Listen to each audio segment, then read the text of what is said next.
요한계시록 20장 1절에서 15절 말씀. 또 내가 보매 천사가 무저갱의 열쇠와 큰 쇠사슬을 그의 손에 가지고 하늘로부터 내려와서 용을 잡으니 곧 옛 뱀이요 마귀요 사탄이라 잡아서 1000년 동안 결박하여 무저갱에 던져 넣어 잠그고 그 위에 임봉하여 1000년이 차도록 다시는 만국을 미혹하지 못하게 하였는데 그 후에는 반드시 잠깐 노일이라. 또 내가 보좌들을 보니 거기에 앉은 자들이 있어 심판하는 권세를 받았더라. 또 내가 보니 예수를 증언함과 하나님의 말씀 때문에 목배임을 당한 자들의 영혼들과 또 짐승과 그의 우상에게 경배하지 아니하고 그들의 이마와 손에 그의 표를 받지 아니한 자들이 살아서 그리스도와 더불어 1000년 동안 왕노릇하니 그 나머지 죽은 자들은 그 1000년이 차기까지 살지 못하더라. 이는 첫째 부활이라. 이 첫째 부활에 참여하는 자들은 복이 있고 거룩하도다. 둘째 사망이 그들을 다스리는 권세가 없고 도리어 그들이 하나님과 그리스도의 제사장이 되어 1000년 동안 그리스도와 더불어 왕노릇하리라. 1000년이 참에 사탄이 그 옥에서 놓여 나와서 땅의 사방 백성 곧 곡과 마곡을 미혹하고 모아 싸움을 붙이리니 그 수가 바다의 모래 같으리라. 그들이 지면에 널리 퍼져 성도들의 진과 사랑하시는 성을 두르매 하늘에서 불이 내려와 그들을 태워버리고 또 그들을 미혹하는 마귀가 불과 유황못에 던져지니 거기는 그 짐승과 거짓 선지자도 있어 세세토록 밤낮 괴로움을 받으리라.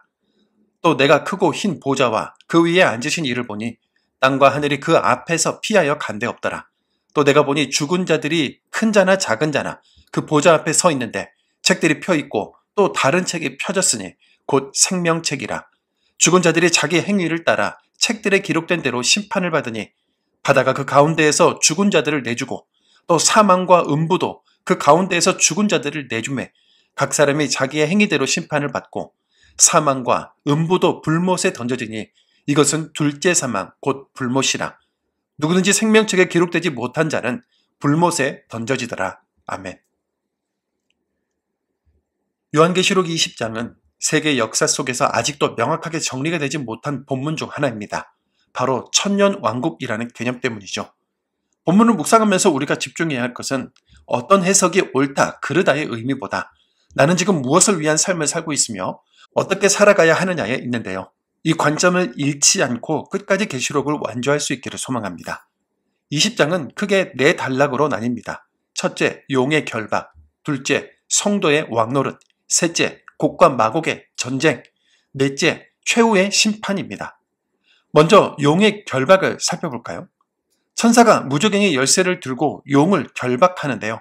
이 용은 바로 사탄입니다. 이것은 예수님의 십자가로 사탄이 치명적인 패배를 입었다는 상징적 표현이죠. 그런데 이상하게도 분명히 결박되었다고 했는데 세상은 여전히 혼란스럽고 악은 활개를 치고 있습니다. 그 이유는 사탄이 결박되었다 해도 사탄의 도구와 무리들은 여전히 활동하고 있기 때문이죠.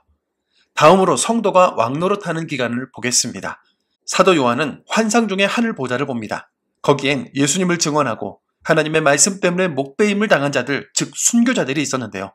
그들이 살아서 그리스도와 함께 1000년 동안 왕노릇한다고 했습니다. 이미 주님 품에 안긴 자들이 하늘에서 그리스도와 함께 다스리고 있다는 의미죠. 여기서 1000년은 문자적인 1000년이 아니라 예수님의 초림부터 재림까지의 기간으로 이 기간 동안 교회는 세상 가운데서 하나님의 뜻을 드러내는 왕같은 제사장으로 살아가는 사명을 받았습니다. 동시에 이 땅에서 치열한 전쟁이 벌어지고 있죠. 그게 바로 다음 단락 곡과 마곡의 전쟁입니다. 악한 세력들은 마지막까지 성도들을 공격하는데요. 하지만 결과는 하늘에서 불이 내려와 그들을 태워버리고 사탄은 불과 유황못에 던져집니다. 그리고 마지막으로 최후의 심판으로 이어지는데요. 하나님의 보좌 앞에 모든 자가 서게 되고 책들이 열리고 생명책도 열려 있습니다. 여기서 중요한 구절은 15절이지요. 누구든지 생명책에 기록되지 못한 자는 불못에 던져지더라. 오늘 말씀이 우리에게 주는 메시지는 분명합니다. 첫째, 믿음으로 순교를 지킨 성도는 지금도 하늘에서 왕노릇하고 있고 장차 영원한 생명에 들어가게 될 거라는 겁니다. 둘째, 그 반대는 둘째 사망, 즉 불못이라는 영원한 심판이 그들을 기다리고 있다는 사실이죠. 그래서 오늘도 우리는 믿음과 행실이 하나가 된 삶, 타협하지 않고 세속화되지 않으며 적 그리스도의 세력 앞에서도 두려워하지 않는 주님께 속한 사람으로 살아가야 합니다. 특히 오늘처럼 믿음을 가볍게 여기는 문화, 편안함을 최고의 가치로 여기는 세상 속에서 더욱 각성하며 믿음의 길을 지켜나가야 하겠죠. 오늘도 내 이름이 생명책에 기록될 수 있도록 살리는 일, 구원하는 일, 십자가를 지는 일을 기쁨으로 해내는 주님의 사람들이 되시기를 축복합니다. 사랑의 주님, 이 땅에서 믿음을 지키며 살아가는 우리에게 하늘의 보좌를 바라보게 해주셔서 감사합니다. 예수 그리스도의 승리 안에서 사탄은 결박되었고 우리는 이미 첫째 부활에 참여한 자들로 살아가고 있음을 믿습니다. 세상의 유혹과 타협 앞에서 무너지지 않게 하시고 왕같은 제사장으로 부르신 사명을 따라 이 시대 속에 복음을 전하는 삶을 살게 해 주옵소서.